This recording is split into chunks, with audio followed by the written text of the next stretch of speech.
প্রিয় শিক্ষার্থী বন্ধুরা, এই মুহূর্তে কাছের এবং দূরের যে সকল বন্ধুরা লাইভ ক্লাসে আছো, বাংলাদেশ প্রাথমিক সহকারী শিক্ষক অনলাইন সমিতির পক্ষ থেকে স্বাগত জানাচ্ছি। আমি কাজী মোহাম্মদ মহসিন, প্রধান শিক্ষক, মাধবপুর লাখপুর সরকারি প্রাথমিক বিদ্যালয়, মনোহরদী, নরসিংদী।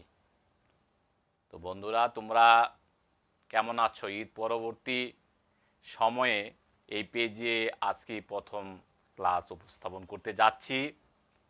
যারা এই ক্লাস পেজে নিয়মিত ক্লাসে অংশগ্রহণ করো, তাদেরকে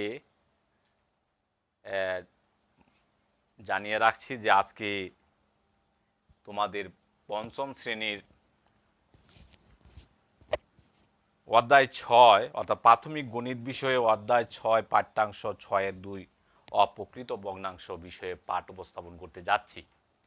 ইতিমধ্যে তোমাদের ভগ্নাংশ থেকে শুরু করেছিলাম পাঠটি, এবং অপ্রকৃত ভগ্নাংশেরও কয়েকটি পাঠ নিয়েছি।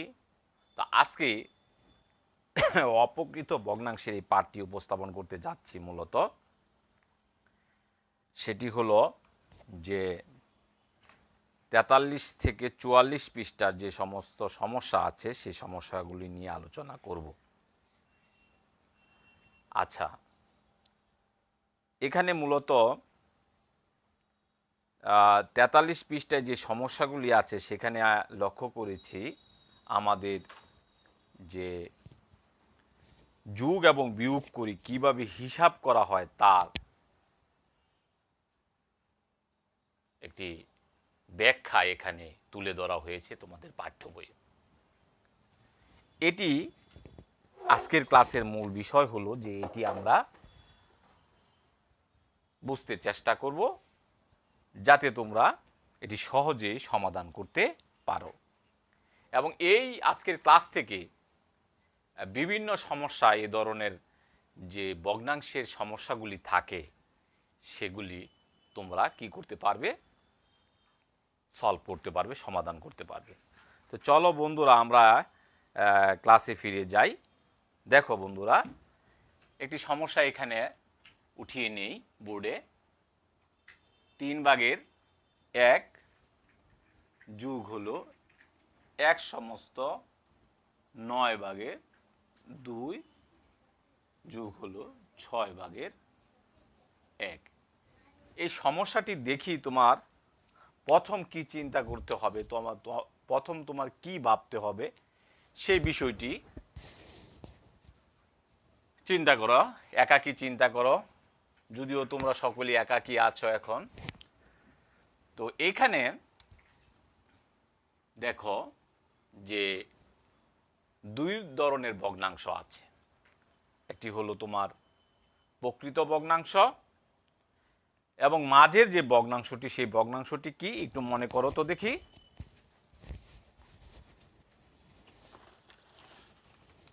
হ্যাঁ বন্ধুরা, মাঝের ভগ্নাংশটি হলো মিশ্র ভগ্নাংশ।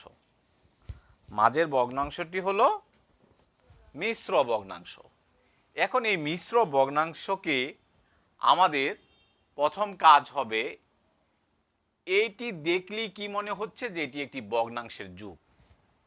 তো ভগ্নাংশের যোগ করার জন্য যেটি আমাকে প্রথম এই যোগটি দেখেই আমাকে যোগ করার জন্য প্রস্তুত করতে হবে, এই মিশ্র ভগ্নাংশটিকে আমার অপ্রকৃত ভগ্নাংশে রূপ দিতে হবে। আমি এই অপ্রকৃত, তোমরা জানো, তোমরা এর আগের ক্লাসগুলিতে এবং আমি বিভিন্ন পেজে একাধিক এই ধরনের ক্লাস নিয়েছি। যদি কোনো বন্ধু দেখে থাকো তাহলে মনে করতে পারো, অথবা যারা দেখোনি আবারও বলছি যে এইখানে যে প্রকৃত ভগ্নাংশের সাথে যে পূর্ণ সংখ্যাটি থাকে সেই পূর্ণ সংখ্যার সাথে নিচের যে সংখ্যাটি অর্থাৎ হর, তার সাথে সেটি কি হয়? সেটি গুণ হয়। 9 × 9 আর এই 2 কি করতে হয়? যোগ করতে হয়। তাহলে 9 ভাগের কত হলো? 11 যোগ 6/1। হ্যাঁ, যেসব বন্ধুরা পারো তাদের কাছে এই ক্লাসটি মনে হবে স্যার এগুলো তো পারি, কিন্তু আসলে আমাদের সকলের জন্য ক্লাসটি করতে হয়। তবে আমি আজকে নতুন একটা কিছু দেখাবো, তোমাদের ভালো লাগতে পারে। আচ্ছা, এইখানে দেখো আমাদের যদি এই ভগ্নাংশের যোগগুলো করতে হয় তাহলে আমাকে হয় লবগুলি একরকম করতে হবে, নয় হরগুলি একরকম করতে হবে। তো সাধারণত আমরা নিচের সংখ্যাগুলো হরগুলি একরকম করে থাকি। তো এখন এই নিচের যে সংখ্যাগুলি আমরা একরকম করব অর্থাৎ সমহর করব, সেক্ষেত্রে আমাদের উপায়টা কি, কিভাবে করতে পারি? আমরা কিন্তু দুটি উপায়ে করতে পারি। আমরা সচরাচর যে উপায়টা নিয়ে করি সেটি হলো 3 আর 9 এবং 6 কি বের করি? লসাগু বের করি। সরি বন্ধুরা, তো এখানে 3, 9 এবং 6 এর যদি লসাগু বের করতে হয় তাহলে আমাকে যে জিনিসটি করতে হবে যে এটিকে এভাবে সাজাতে হবে। এখানে আমার শর্টকাট পদ্ধতিটা যদি জানা থাকে তাহলে সবচেয়ে বেশি সুবিধা। তাহলে আমি একটা হিসাব লিখি, এখানে 3, 6, 9। আমাদের কাজ হলো যে বড় সংখ্যাটি লসাগু সাধারণত বড় সংখ্যাটি হয়। তো সেক্ষেত্রে আমাকে যেটি করতে হবে, হ্যাঁ, যে কি করতে হবে, এই 3 দিয়ে 9 কে ভাগ যায় কিনা? হ্যাঁ, ভাগ যায়, তাহলে এটা বাদ। 6 দিয়ে কি যায় বন্ধুরা? 6 দিয়ে 9 কে ভাগ যায় না। তাহলে এই 9 কে আমার 2 দিয়ে গুণ করে, সরি 2 দিয়ে গুণ করে আমাকে এটা ডাবল করতে হবে।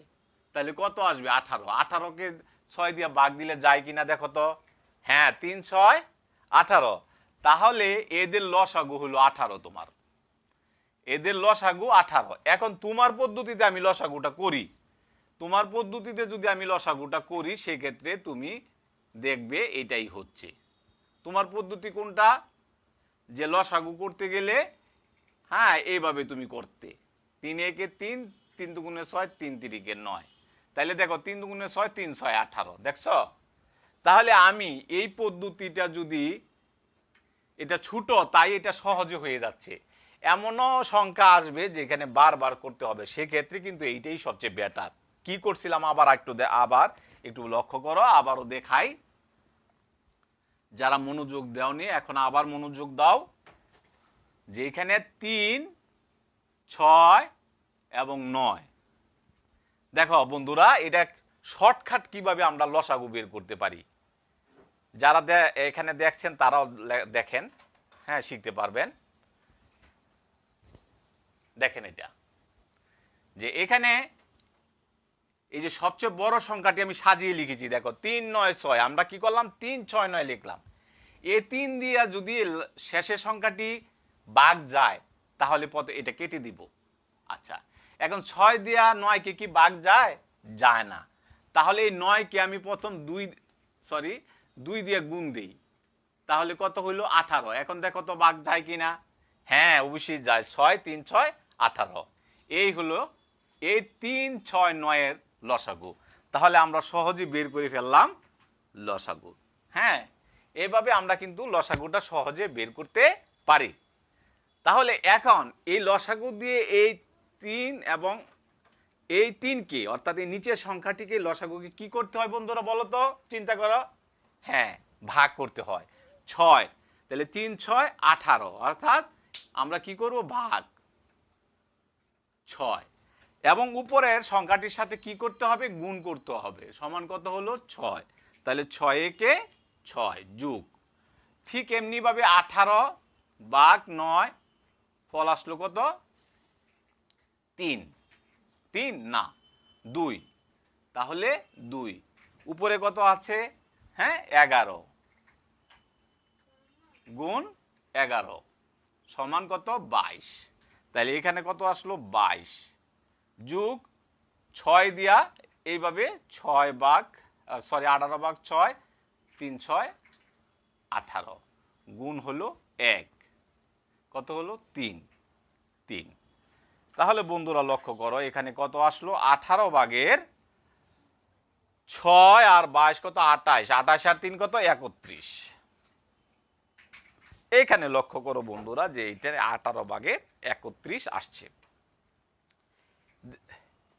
আমরা এই যে 18 ভাগের 31, এটি কিন্তু কি ধরনের ভগ্নাংশ হয়ে গেল, এটি কিন্তু অপ্রকৃত ভগ্নাংশ হয়ে গেল। আমরা কিন্তু এটাকে কি করতে পারি, হ্যাঁ আমরা এটাকে মিশ্র ভগ্নাংশের রেজাল্টটা দেখাতে পারি। এইটাও যেমন সঠিক, আবার এটাকে যদি আমরা মিশ্র ভগ্নাংশের রেজাল্ট দেখাই তাহলে সেখানে হবে 1/18 ভাগের কত। এখন তোমার কাছে 1 কিভাবে হলো এইটার একটা কৌশল তোমাদেরকে বলে দেই, ভাগ না করি। সেটা হলো 18 দুগুণে 36, তার মানে কি দুইবার এই 18 31 মধ্যে ভাগ জানা, তাহলে একবার যায়, এই জন্য 1 লিখলাম। এখন 18 মধ্যে যে 31 গেল, এখন তুমি কি করবা, হিসাবের মধ্যে 31 18 বিয়োগ করে দাও। হ্যাঁ কত হলো, 28 কত হলো, 11 হবে, 3 হলে হাতে 1 2 1 13, তাহলে উপরে কত হলো 13। আশা করি বন্ধুরা এইভাবে সহজে একটি ভগ্নাংশের যুগ তোমরা সমাধান করতে পারবে যদি মনোযোগ দিয়ে দেখে থাকো। হ্যাঁ দেখা যাচ্ছে, দেখা যাচ্ছে না, আমি একটু ক্যামেরাটা সেটিং করে নেই, দেখা যাচ্ছে না।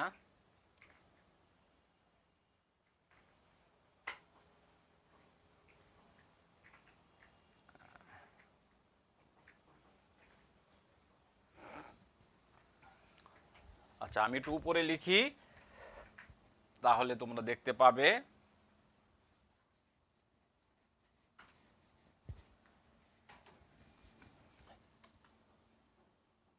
18 ভাগের 31 তাহলে সমান 1/18 ভাগের কত জানি হইল 13। আচ্ছা ঠিক আছে বন্ধুরা, তাহলে আমরা এইভাবে এই ধরনের সমস্যাগুলি কি সমাধান করতে পারি।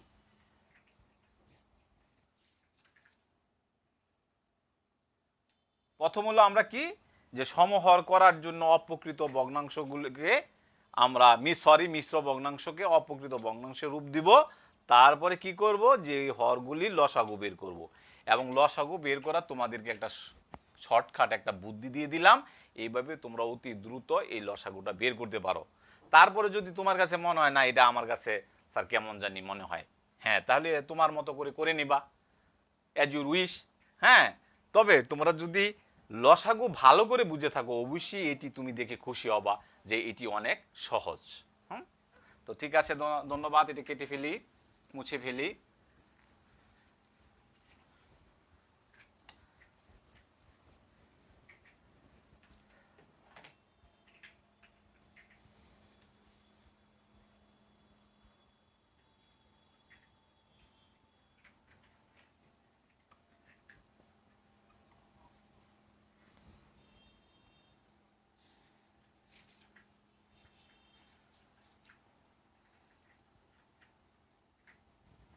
আচ্ছা এমন যদি কোনো সমস্যা আসে, যেমন ধরো একটি সমস্যা এখানে তুলে ধরি, 1/3 ভাগের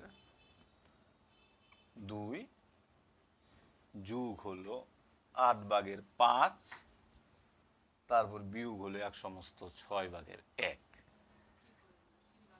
আচ্ছা দেখো এখানে বন্ধুরা, এখানে আমাদের কাজটা কি, এখানে আমাদের কাজ হলো যে এই যে মিশ্র ভগ্নাংশ তাকে আমার অপ্রকৃত ভগ্নাংশে রূপ দিতে হবে, তাই না বন্ধুরা। আচ্ছা বন্ধুরা তাহলে এখানে কি করি, 3 একে 3 আর হলো 2 কত হলো 5। আমরা এটা জানি কিভাবে করতে হয়, 6 একে 6 আর 1 কত হলো 7। আমরা এখন একটি সিদ্ধান্ত যেতে হবে যে এইটা 3 8 আর 6 এর লসাগু বের করব, তাই না বন্ধুরা।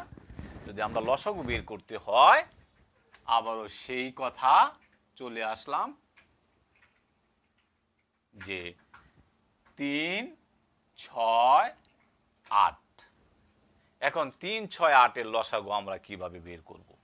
একই পদ্ধতি, যদি 3 দিয়া, হ্যাঁ, এটা যদি ভাগ না যায় সেক্ষেত্রে আমাকে কি করতে হবে? এটাকে ডাবল করতে হবে, গুণ 2। তাহলে কত হলো? 16। হ্যাঁ, আরো গুণে 16 যায় না, তাহলে আরো গুণ দিতে হবে আমাকে 3 দিয়ে। 13টা কত? 24। কত আসলো? 24। এখন দেখো, লক্ষ্য করো বন্ধুরা, 3 দিয়া 24কে ভাগ যায়, 3টা 24, তাহলে বাদ। 6 দিয়েও ভাগ যায়, দেখো 4 6 24। তাহলে আমরা দেখো সহজেই কি আমরা কি পেয়ে গেলাম? লসাগুটা পেয়ে গেলাম। তাহলে এখানে 3 8 6 এর লসাগু 24। 3 দিয়া এই 24কে ভাগ দিতে হবে নাকি? হ্যাঁ, 3 দিয়া 24কে যখন ভাগ দিব তাহলে কত হলো? 8। 5 8 40 যোগ 13 24, 3 5 15। আমি কিছুই ঝটপট করছি। 6 4 24, 4 7 28। এখন চিন্তা করো যে এই সমস্যাটি কিভাবে সমাধান করবে। এই যে তোমরা ওদিকে যাও, আমি ক্লাসের সময় তোমাদের সকল ঝামেলা তৈরি হয়ে যাও। হ্যাঁ, তারপরে হলো এখানে লক্ষ্য করো, দেখা যাচ্ছে, দেখো এখন এখানে দেখো এই চিহ্নটি দেখো 40-এর। আমি যদি প্রশ্ন করি যে এখানে 3টি সংখ্যা আছে, 40 15 28। আমি যদি প্রশ্ন করি যে এখানে প্রতিটি সংখ্যার কিন্তু তার নিজের একটি চিহ্ন আছে, সে নিজের চিহ্নটি কোনটি? 28-এর বিয়োগ, 15-এর যোগ এবং 40-এর নাই। যখন দেখবে যে তার বাম পাশে কোনো চিহ্ন নাই, সেক্ষেত্রে তাকে কি চিহ্ন ধরতে হবে? আমি পূর্বের একটি ক্লাসে বলেছিলাম, যোগ ধরতে হবে। তাহলে 40 এবং 15 কিন্তু যোগ। তাহলে এই দুইটি সংখ্যা যেহেতু যোগ, সেটি একই জাতীয়, যোগ জাতীয়, সেহেতু এটা আগে যোগ করে নেই। 5 5 বিয়োগ 28। হ্যাঁ, তাহলে সমান 24 ভাগের, এখন বিয়োগ করে দিব, 8 থেকে 15 বিয়োগ করব 7 27। তাহলে এখানে কি আসলো? হ্যাঁ, 24 ভাগের 27। আচ্ছা, এইখানে দেখো একটি এমন একটি অবস্থা দাঁড়িয়েছে যে এটি আমরা কি করতে পারি? লঘিষ্ঠ আকারে প্রকাশ করতে পারি।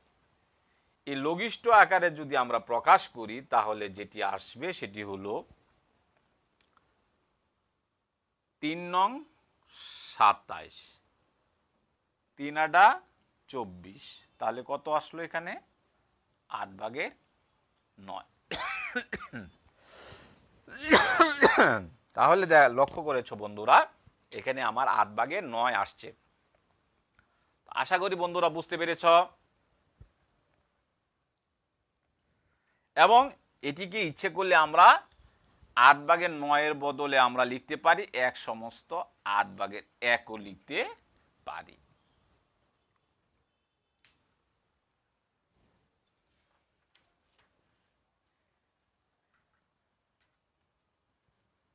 হ্যাঁ, এই অনুশীলনী 6 44 পৃষ্ঠা পর্যন্ত আমাদের যে সমস্যাগুলি আছে সেটি হলো অপ্রকৃত ভগ্নাংশে প্রকাশ করা, মিশ্র ভগ্নাংশকে পূর্ণ সংখ্যায় প্রকাশ করা, তারপরে হিসাব করো এবং দুটি আমাদের ডাকের অঙ্ক আছে মূলত। এবং আজকে যে সমস্যাগুলি তুলে ধরলাম মূলত এই সবগুলোই চলে এসেছে। যদি তোমাদের কোনো সমস্যা থাকে তোমরা আমাকে কমেন্টে জানাও, আমি সেটি বুঝিয়ে দেব। উঠিয়ে নাও।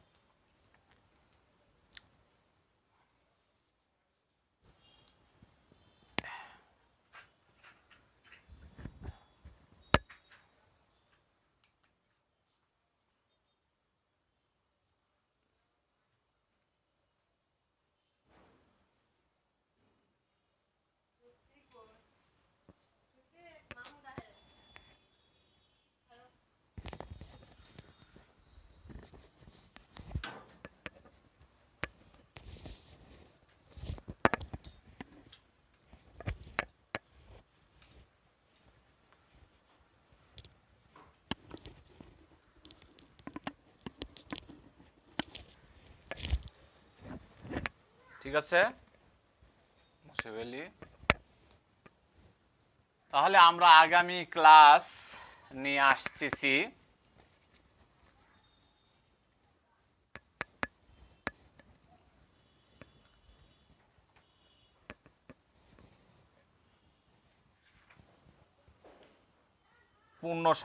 ভগ্নাংশকে পূর্ণ সংখ্যা দ্বারা গুণ। তো তোমরা আগামী ক্লাস দেখার আমন্ত্রণ জানিয়ে সে পর্যন্ত ভালো থাকো, সুস্থ থাকো এই প্রত্যাশা রেখে আজকে ক্লাস শেষ করছি।